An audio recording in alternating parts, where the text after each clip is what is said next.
Next activity 10.3 में हम देखेंगे कि इसमें अलग अलग एक्टिविटीज़ दिखाई हैं। कोई रनिंग कर रहा है, कोई चल रहा है, कोई कपड़े धो रहा है, कोई सो रहा है, रीडिंग कर रहा है या सीढ़ी पे चढ़ रहा है। तो ये जो एक्टिविटीज़ हैं इनमें हमें बताना है कि किसमें सबसे ज़्यादा एनर्जी वेस्ट होती है और किसमें सबसे कम एनर्जी वेस्ट होती है, यानी ब्रीदिंग रेट किसमें ज़्यादा होता है। ब्रीदिंग रेट सबसे ज़्यादा रनिंग में होता है। जब हम रनिंग करते हैं तो सबसे ज़्यादा ब्रीथ करते हैं, जब सबसे ज़्यादा सांस लेते हैं।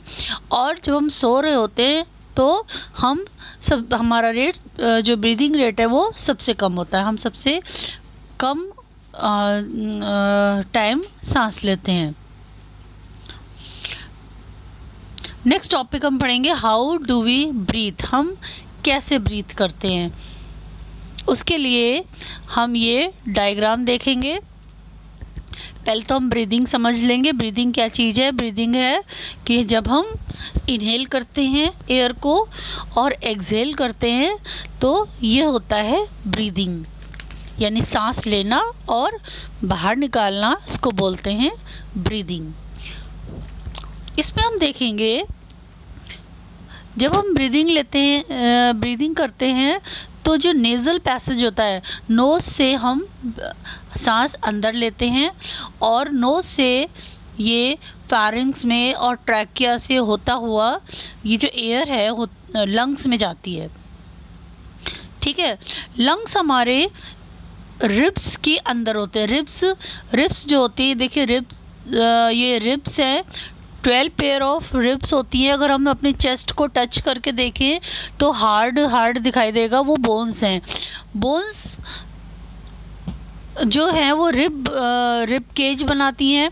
12 पेयर ऑफ बोन्स होती हैं। तो इस रिब केज के अंदर हमारे लंग्स और हमारा हार्ट ये प्रोटेक्ट रहता है। जब हम ब्रीथ इन करते हैं तो ये देखिए नीचे डायाफ्राम होता है।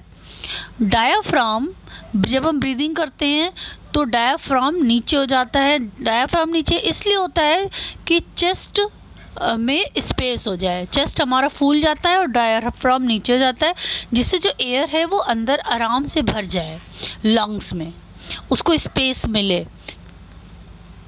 और जब हम ब्रीथ आउट करते हैं तो ये डायाफ्राम ऊपर हो जाता है, यानी चेस्ट में स्पेस कम हो जाता है। तो इस तरह से हम इनहेल और एक्सहेल करते हैं तो हमारा डायाफ्राम अप डाउन होता है। जैसे एक एक्टिविटी से हम देख सकते हैं, ये एक्टिविटी है, इसमें हमने बॉटल में इस तरह से सेटअप किया हुआ है स्ट्रॉ से, और बैलून, नीचे बैलून लगाया हुआ है। ये 2 बैलून लगे हुए हैं और नीचे रबर शीट लगी हुई है। जब हम रबर शीट को नीचे की तरफ खींचते हैं तो ये बैलून फूल जाते हैं, और जब हम रबर शीट को छोड़ देते हैं, ऊपर की तरफ करते हैं, तो ये बैलून श्रिंक हो जाते हैं। ऐसा क्यों होता है? ये बिल्कुल लंग्स की एक्टिविटीज़ दिखाई गई है इसमें, कि जब हम रबर शीट को नीचे खींचते हैं तो मतलब हम इनहेल कर रहे हैं एयर को, तो हमारे लंग्स फूल जाते हैं। और जब हम सांस को बाहर निकालते हैं, जैसे इसमें हमने रबर छोड़ दिया है और बैलून हमारे श्रिंक हो गए हैं, तो ऐसे ही हमारे लंग्स भी श्रिंक हो जाते हैं। तो ये मॉडल है हमारे लंग्स के मैकेनिज्म को शो करने का।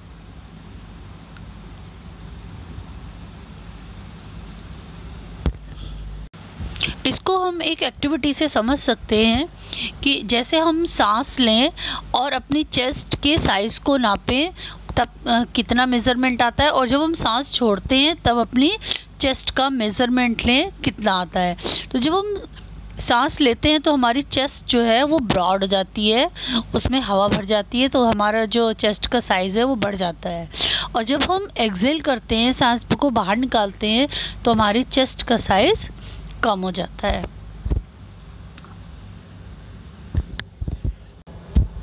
जैसा कि अभी हमने पढ़ा कि हम जब ब्रीदिंग करते हैं तो जो एयर हम इनहेल करते हैं उसमें ऑक्सीजन की क्वांटिटी ज़्यादा होती है और जो एक्सहेल करते हैं उसमें कार्बन डाइऑक्साइड की क्वांटिटी ज़्यादा होती है।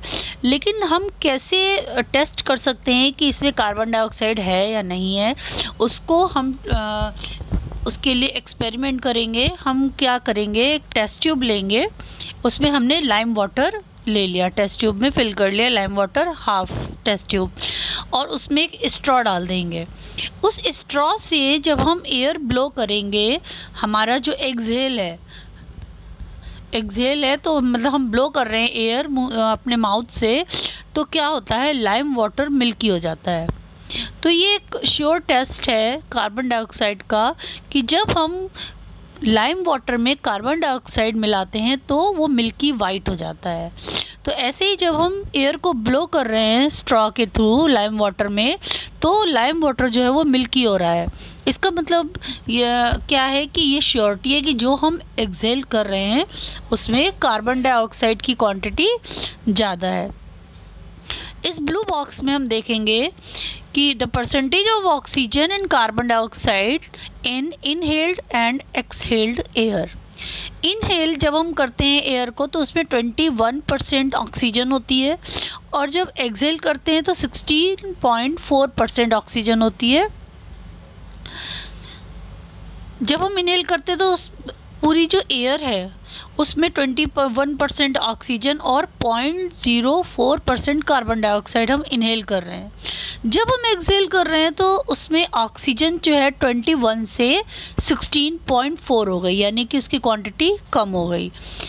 ऐसे ही कार्बन डाइऑक्साइड 0.04% है इनहेल में, और जब एक्सहेल है तो कार्बन डाइऑक्साइड 4.4% हो गया, यानी कार्बन डाइऑक्साइड की जो क्वांटिटी है वो एक्सहेलेशन में बढ़ गई है। तो इसलिए हम कहते हैं कि ऑक्सीजन हम लेते हैं और कार्बन डाइऑक्साइड रिलीज़ करते हैं।